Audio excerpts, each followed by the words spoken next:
And now I invite Celia Milton, wedding celebrant and author, and she's going to talk about creating modern rituals.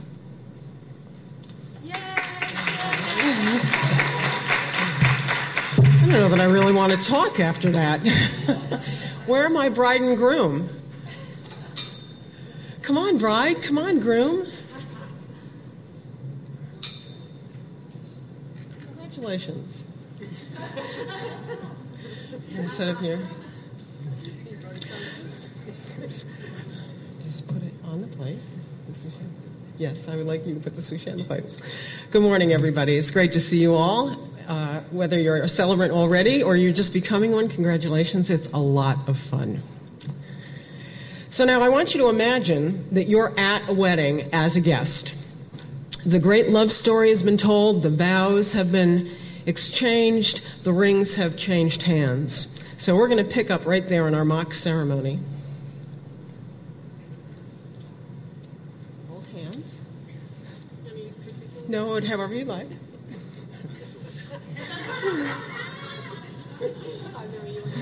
He's going to start quoting my own ceremonies back to me. As a civil celebrant authorized by the state of confusion, I hereby pronounce you not really husband and not really wife and not really partners and family. You may give each other an air kiss.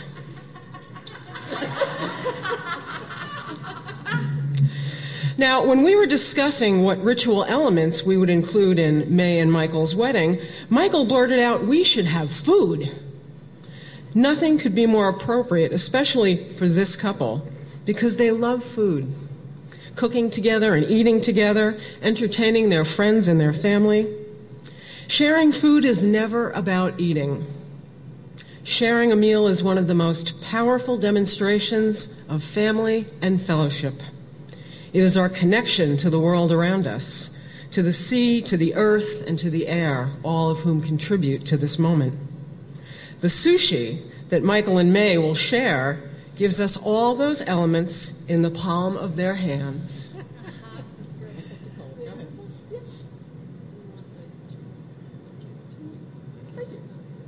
Sushi for breakfast. Rice is the staff of life. It represents the sustenance that your partnership will give to you in our connection to the earth. The tuna represents the bounty of the sea, renewing with our care and concern, and the red is the color of celebration. Fish is a symbol of prosperity. It's a symbol of a life without want. The soy sauce reminds us that life is often sweet and salty at the same time. Wasabi is the spiciness that evolves with time to a passionate burn. And sesame seeds represent many children. Music to the future grandparents' ears. Marriage, like sushi, is a wonderful blend of elements and experiences. Each one of these elements will teach you something. As they combine to form the pattern of your life, each individual experience, each moment retains its own personality. Like each grain of rice, like each tiny sesame seed. But together they form these moments that transcend any singular flavor. So by sharing this sushi, you are now symbolically demonstrating your commitment to face all of life together, to enjoy every moment of joy, of challenge, to learn and grow from everything that comes your way. I forgot to put some of the things out on the plate. No wasabi, but... Oh, well. Cheers. Cheers. Cheers.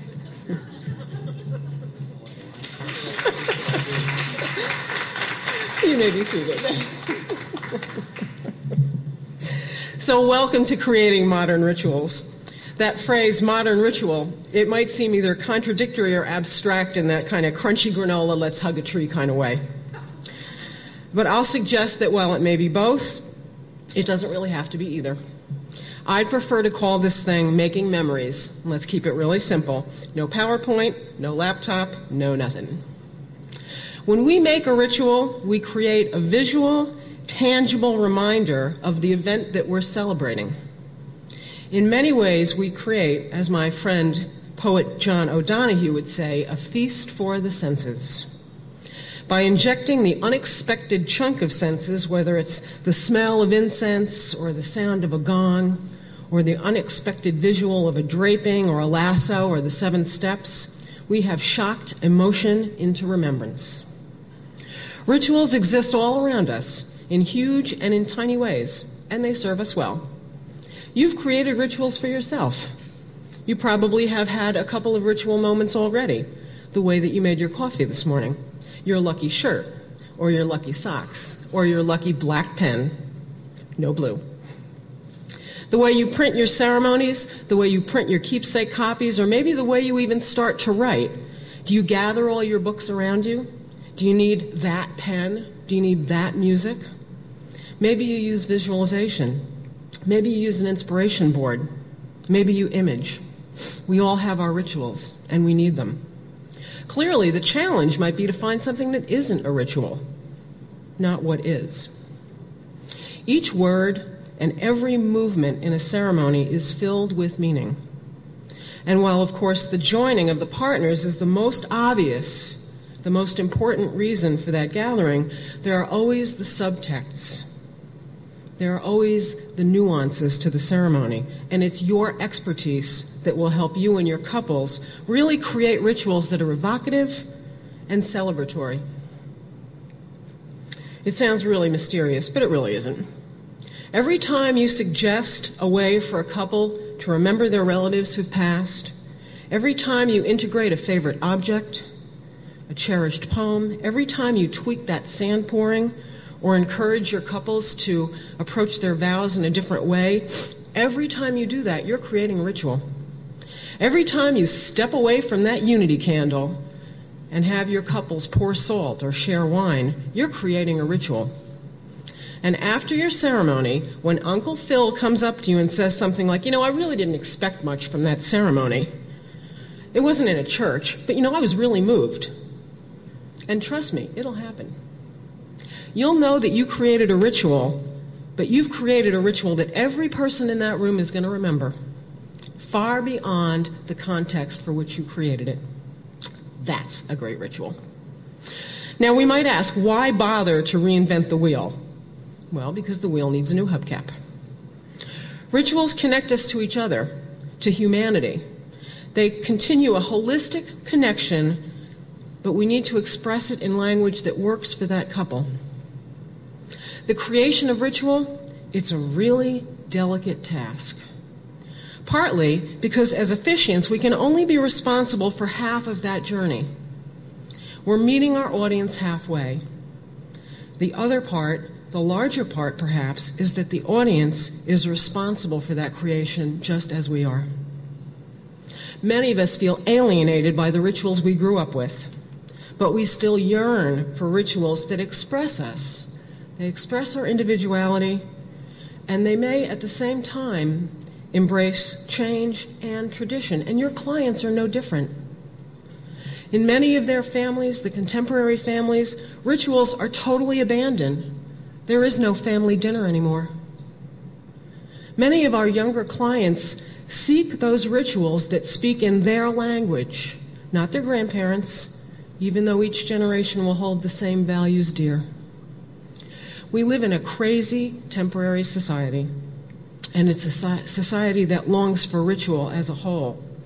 If you think of your wildest, most untraditional couples, the chances are that they may have wanted their parents to give them away. They may have wanted you to pronounce them husband and wife. And they may have wanted you to say, "You may kiss your bride." That's the one that always surprises me. For many of them, although the content of that ceremony can be very radical, the format is often very traditional and very comforting. There's a very small and very surprising area where this desire to be totally radical and to be totally traditional intersect. And that's where your creativity as an officiant can be the most fruitful. By bringing your wide knowledge, or at least your world-class Googling skills, by bringing that together with your compassion and our out-of-the-box thinking, We create the rituals of today that will become the fabric of these couples' tomorrows. We are the memory makers. I think Willy Wonka said that. Every ritual was used someplace first. The Last Supper was once a first supper. Someone somewhere stepped on a glass in remembrance of the destruction of the temple. It's these physical reminders of these events that add a visual, tangible quality to your ceremony. It's visually meaningful. Communion equals transubstantiation. Breaking of the glass equals destruction of the temple. A good ritual not only represents some facet of the wedding, but it adds texture to that ceremony. It becomes less of a tableau, and it's more inclusive to everybody that witnesses it. Quite simply, I want everybody in the boat with me. I want them to be invested in that ceremony beyond their knowledge of the couple. I want that ceremony to be everybody's ceremony in some way. So where do we start? Where do we start for this inspiration? You'll find it in your questionnaires, that list of questions that you give your couples. Your questionnaires should be constructed to give you the information that you need to write your ceremony and construct their rituals. Mine is, and if you email me, I'll be happy to send you my questionnaire. It's a lot different than the one I started out with. There are pointed questions that make it very easy to construct and include rituals in those weddings. Some are very traditional, some are a little bit weird. But they come in all flavors, and they serve all kinds of purposes. But the best ones are the ones that are inspired by our lives, by our family history, sometimes by our ethnic traditions. And if you get them all three together, that's a trifecta. Here are the categories that I use for my checklist. My questionnaire has questions for each one of these groups of rituals. It tells me what's important to that couple, and it lets me know what's important to that group. And by tapping into those answers, I can truly create a wedding that is beyond the love story. So let's look at this imaginary couple, John and Sally. John and Sally is a fictitious couple, and it's an amalgamation of all my real couples. But being imaginary, they have conveniently given me the mother lode of information.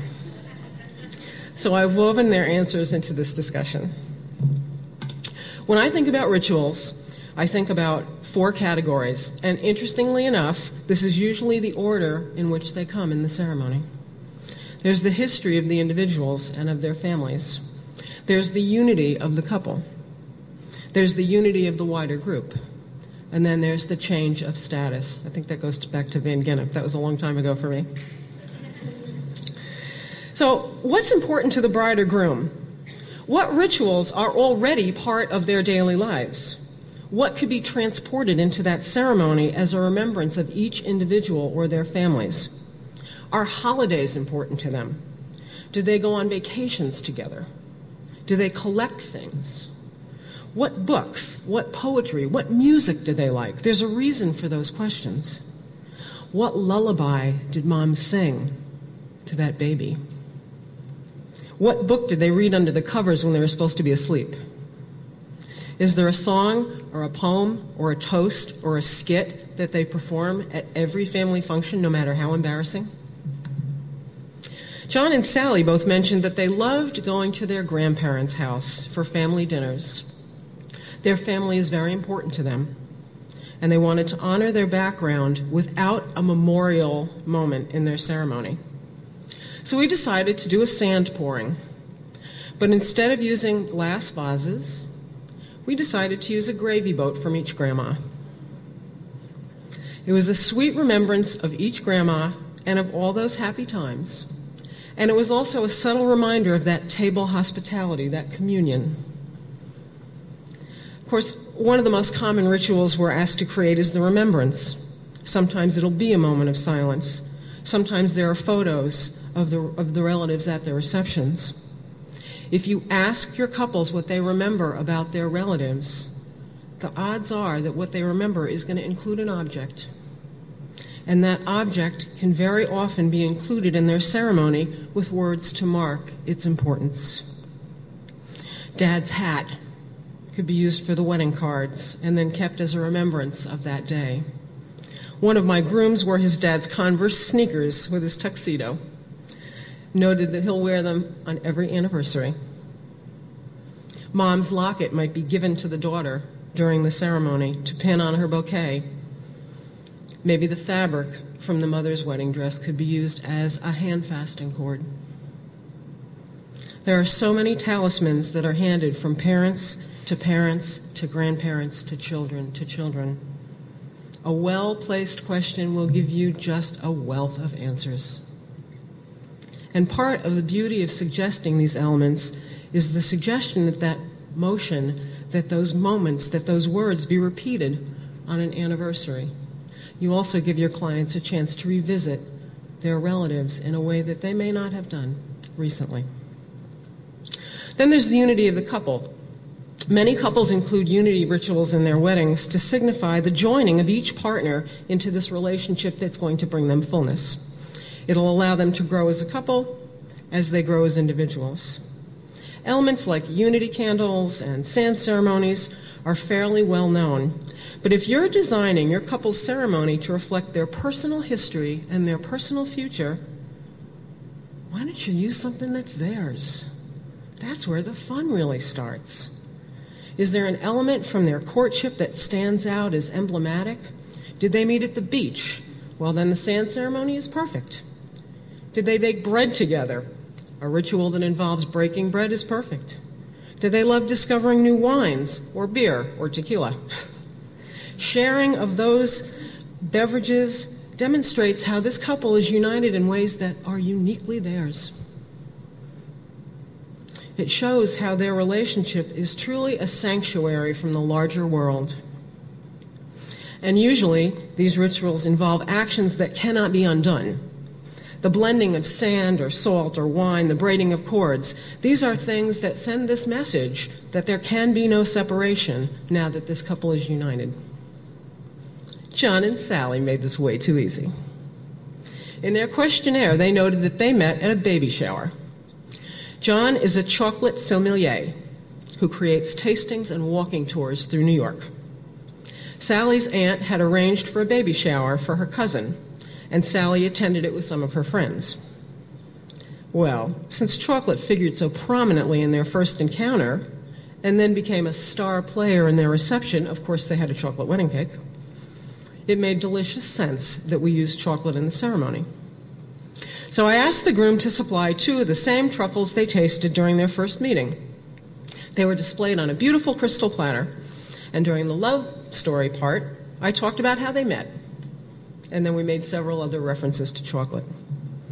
And then they fed each other. The actual sharing comes after the vows and before the rings. My idea here is that the formal vows come before the sort of common law part, the common law sharing. It's a nice contrast, and it gives your photographer something they will just love. So I began with a reading before their actual sharing, and here's one you might consider. Sometimes, at this point in a wedding, we might light a unity candle or pour different sand into a family vessel. But since John and Sally are such a unique couple, we wanted to celebrate this moment of sharing in a totally unique way, with 2 delightful pieces of dark chocolate from the rainforests of Brazil. Chocolate is a delightful metaphor for love and life.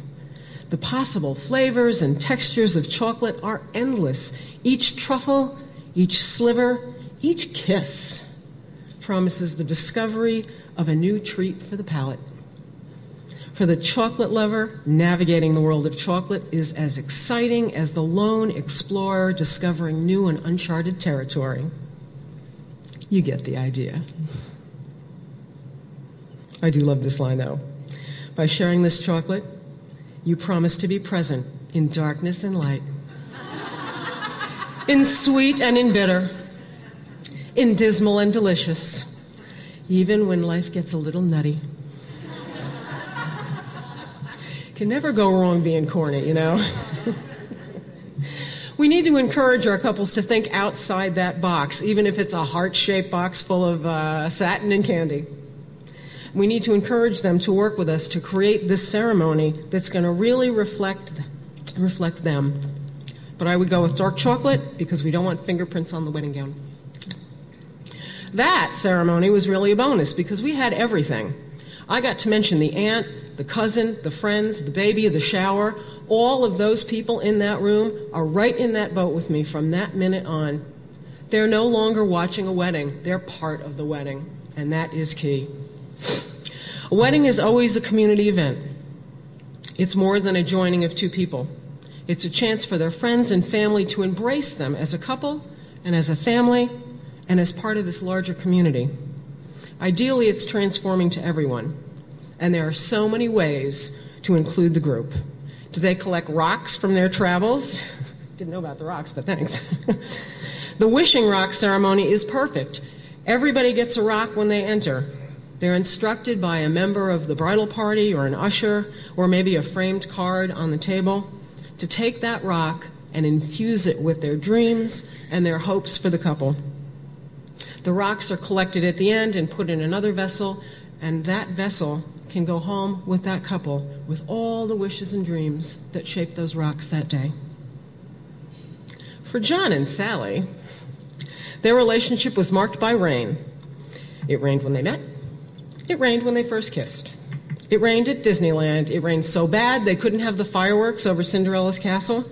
Fortunately, they did have a nice day for their wedding. But rain and water was crucial to their relationship.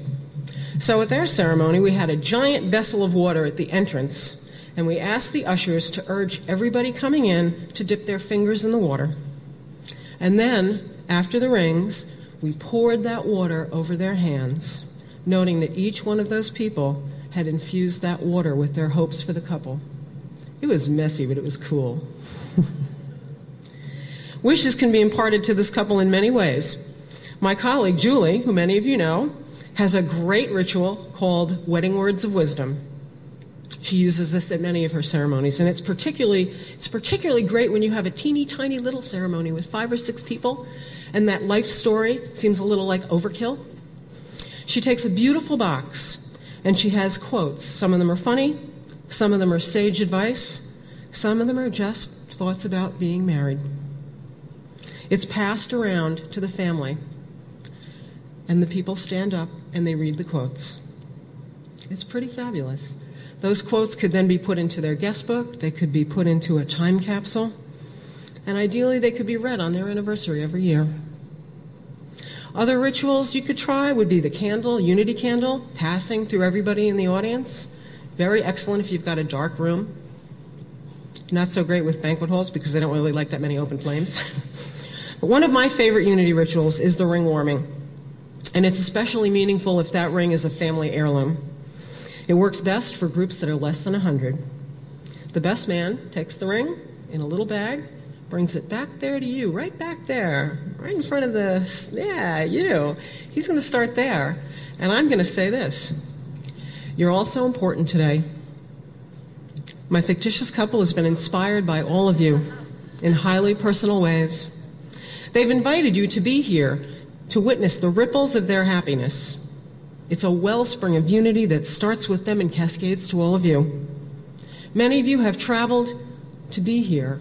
You have traveled from far and wide. I love this line. Your presence is a gift that is sweeter than you'll ever know. You mean the world to this couple. So we're going to ask you to be part of this in a very special way. William Blake wrote that it is possible to see the world in a grain of sand or heaven in a wildflower. Hold infinity in the palm of your hand or eternity in an hour. It's even easier to see eternity in that wedding ring in each one of your hands.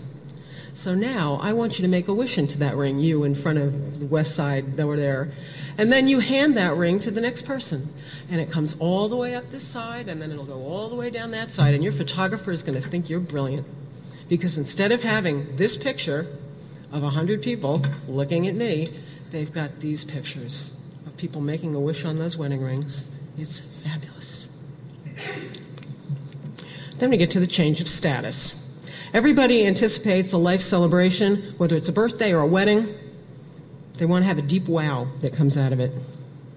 And rituals make it easy to see the fact that these people are not single individual people dating anymore.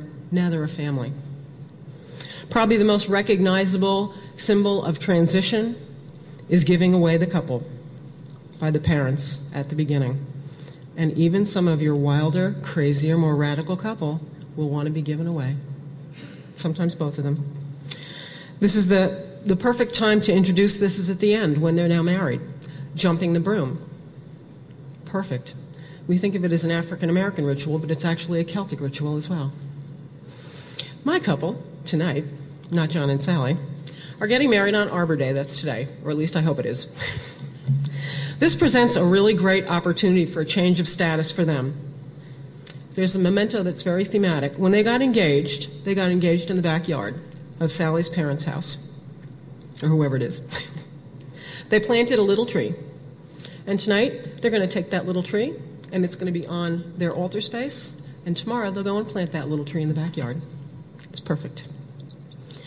In closing, the words everybody loves to hear, in closing, thank God. She's almost done. That's great. Ceremonies present rich opportunities for couples to draw on their families and friends and bring everybody into a circle of memories. These are moments in time that shouldn't be squandered on ordinary words. And if you want to foster that kind of sustained engagement within your ceremonies, there are 5 really easy things you can keep in mind. How do I spark curiosity? How do I allow this group to connect during and after this experience? 2, how do I infuse this ceremony with enough integrity that the group knows that I came here sincerely to be there for that couple and this group? 3, how do I balance tradition and innovation so that the group feels safe enough to allow the new to emotionally touch them? 4, how will I construct these rituals to speak to the group as well as the couple? And how can I protect the group and their expectations and needs? You can only do this wedding once. Very often the answers to those questions will be a chocolate sharing, or a lasso draping, or balloon animals, or the Converse sneakers, or the breaking of Aunt Gertie's banana bread. But if you're as open to creating a ritual as you are open to creating a written ceremony, the celebrations you create, they're going to be memorable. They'll be recalled with fondness and handed from generation to generation. Thanks.